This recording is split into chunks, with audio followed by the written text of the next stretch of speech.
a very quick video on how to install tidyverse package and use it to create new columns.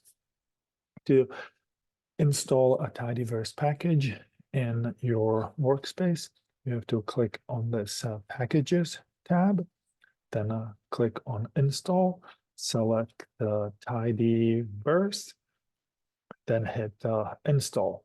I'm not going to hit Install because I already have it installed. It takes about a minute to install. And once you have it, you can be all set. To activate the package, you need to execute function library tidyverse. So Control R, and now I can use functions that are part of that tidyverse package. So, for example, if I load data, read CSV, and I'm gonna read the CPS 08.csv data. And I want to create a new column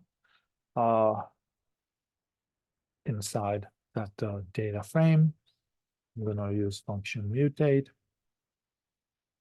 data, and let's say the column is black underscore Asian equals black plus Asian. Right now I see that I have 10 variables. If I execute this line, now I have 11 variables, the ones that I just created.